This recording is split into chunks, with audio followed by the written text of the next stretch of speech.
So in Drug Dealer Simulator 2, you need a lot of money. And when I say a lot, there is a main story quest that's going to cost you $1 million. There are other things in the game related to drugs and hideouts and things that are going to cost you like $4 million upwards. Things get very expensive in this game. So what we're going to do in this video is go through exactly how you can make money and make it fast. It's going to be a thing that you make more of as you make progress through the game. If you look at the bottom right corner, there is over $3 million sat there. I'm going to call the currency dollars. And you'll see if I go to this person here, there's a little over $1 million that I can just collect. I have put over 60 hours into this game at this point. I've completed the entire main story, seen the end credits and everything. So when you start this game off, you're going to start with just distributing weed around Small Island. Small Island is this little island on the map. And once you have, like, basically done enough weed, you've progressed through the story enough, you'll start being able to do amphetamine. When you start getting requests for amphetamine at the start of the game, Marcus in the bunker is going to be your supplier at the very beginning before you get all of the equipment and everything up and running. He is going to sell you a baggie that is 10 grams. He'll have multiple of them in stock. And then when you level up that shop, he will also start selling blocks, like packages of 50 grams. You are roughly going to pay around $1,000 per gram.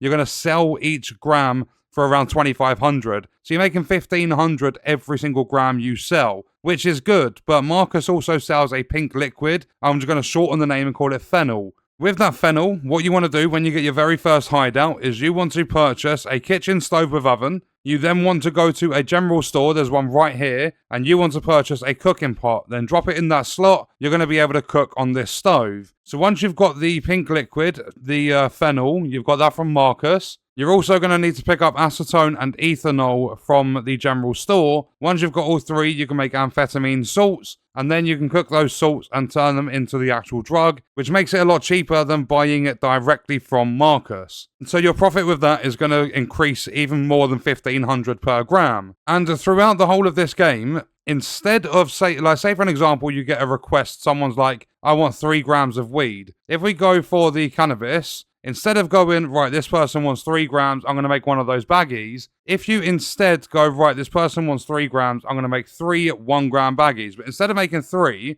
if you make 25 of them, if we go 25 1-gram baggies, add it, as long as you've got the baggie supply, you can pack and take, you're going to have 25 separate grams. These will only stack up to 25. You can have multiple if you want, but it's a stack of 25. Then what you can do is, instead of having to go back to the bunker or to your hideout, to your lab tray, and package in separate, like, customers or whatever, their orders, instead of packaging it all separately, always put your drugs into 1-gram baggies, have enough of them on you to serve multiple customers, because when you approach the customer, all you've got to do is drag it into their inventory and select the number of grams they want. That makes the sale. It's going to save you a lot of time, a lot of hassle, and that way you can also fit more customers into each hour. And when it comes to customers, if I bring up the phone by holding tab, you'll see that I've got a bunch of customers that want different things. For an example, there's one here that wants 5 grams of marijuana. If I press F or even hold F, I can schedule them in. Holding F will schedule them in for the nearest hour. So for an example, it's 12 minutes past 4 in the afternoon. It's going to schedule them in for 5 o'clock.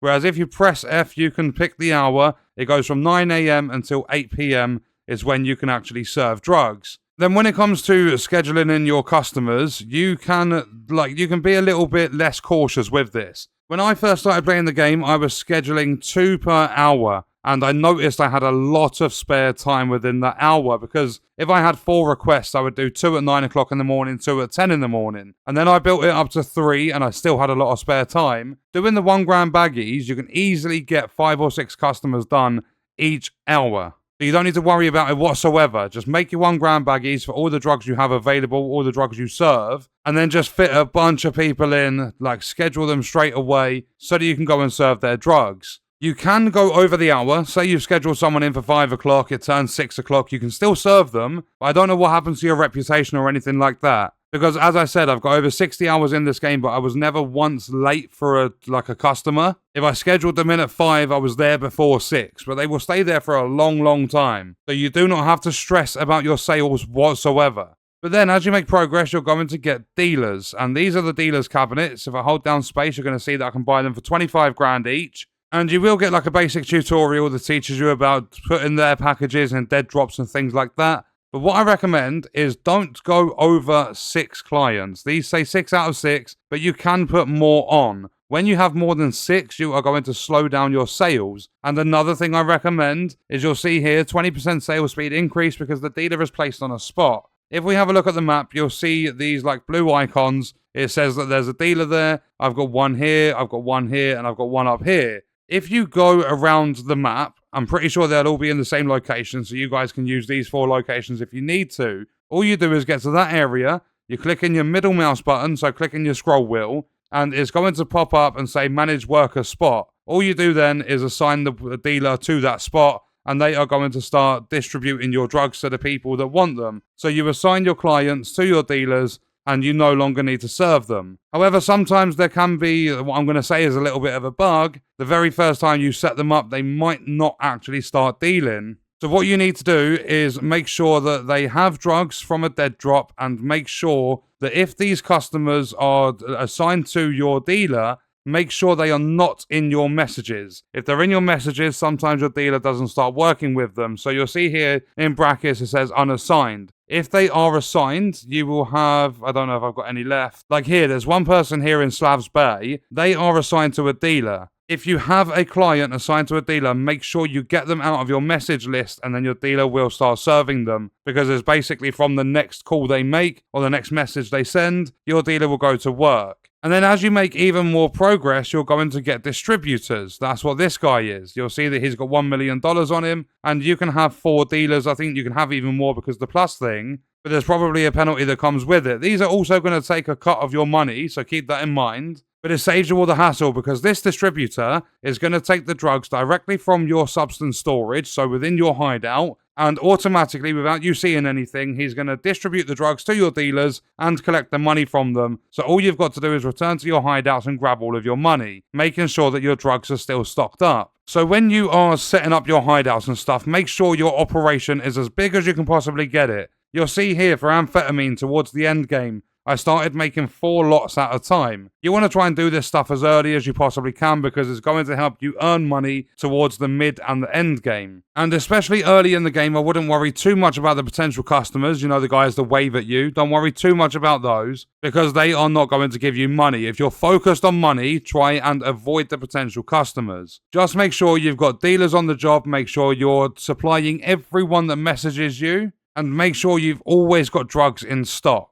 Then the final thing to make a little bit more money is when you start actually serving in different areas. For an example, Lanzo is the head of the archipelago. Their original cut is going to be something like 20%. But what you can do is you can work on the reputation. If we go to the boss table quickly, you can work on the rep in all the different areas. And for an example here, I've got the archipelago maxed. When you level up the rep, you can like basically use your phone. So you can go to like a phone box you find out and about, or you can get one that you buy for your hideout. You want to go there and you want to schedule a meeting to the closest bar with these people. So Lanzo's here, I can schedule, and then you can select the different places that they can actually go to. So for an example, the closest one would be here. So I schedule a meeting there, Lanzo's going to turn up, you sit down and talk. Not only can they find you extra employees, but they can also lower their cut. I haven't tried it since, but when I hit rep level 4, I tried it for the second time with Lanzo, and his percentage, the cut he gets from me serving in the archipelago, the first time I did it went from 20% down to 9%,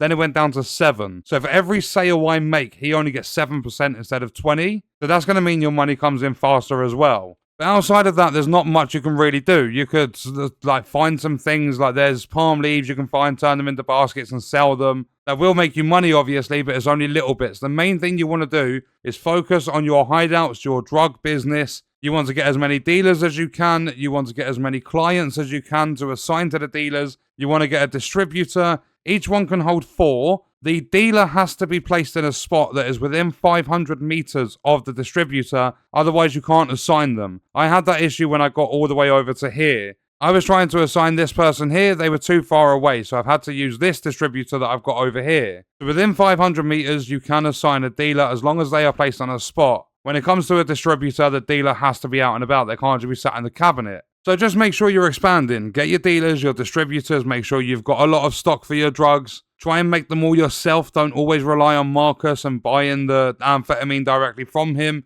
because you're going to lose little bits of money here and there from that. And that is exactly how you can make fast money in Drug Dealer Simulator 2. And what we're going to do is leave that video there. Let me know your thoughts and stuff about this game in the comments, and I'll see you guys in the next one. I hope you enjoyed it. I hope it helped you out. Thank you for watching.